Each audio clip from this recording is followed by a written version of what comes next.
Oui, merci Madame la Présidente. Monsieur Di Crescenzo, merci d'avoir accepté cette invitation. Donc, la production industrielle est en nette baisse depuis l'arrivée d'Emmanuel Macron au pouvoir. Au cours de l'année 2024, 65 764 entreprises sont entrées en redressement judiciaire, un nombre au plus haut depuis 2010. Hausse record également sur le nombre de grandes entreprises et entreprises de taille intermédiaire concernées par un redressement judiciaire ou une liquidation. Et pour la première fois depuis 2016, on compte davantage de fermetures d'usines que d'ouvertures dans l'Hexagone. La Chambre de commerce et d'industrie n'est pas épargnée non plus, vous l'aviez dit, d'année en année, votre budget ne cesse d'être grignoté. L'intersyndicale des CCI nous avait d'ailleurs alerté sur cela, moins 70% de votre budget depuis 2013 et une division par 2 de vos salariés. Vous déclariez, monsieur, la semaine dernière que les TPE, PME et les micro-entreprises sont en grande difficulté.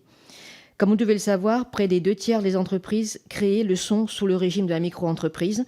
Plus de la moitié n'auraient pas pu créer leur entreprise sans l'existence de ce régime. Or, il y a quelques jours, dans le budget adopté par 49.3, était acté l'abaissement du seuil de franchise de TVA à 25 000 € pour les micro-entrepreneurs. Cette mesure met en danger plus de 350 000 travailleurs indépendants. 24% d'entre eux déclarent qu'ils risquent d'arrêter leur activité.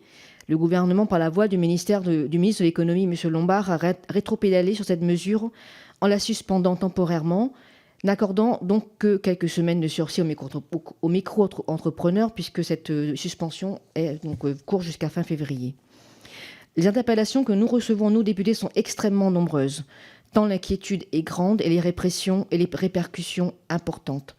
Augmentation des prix, perte massive de clientèle, chute du chiffre d'affaires, effet pervers qui favorise le travail dissimulé, le travail non déclaré, atteinte directe à la simplicité de ce régime, de ce statut. Ma question est donc la suivante. En tant que président de la CCI France, que pensez-vous de cette mesure?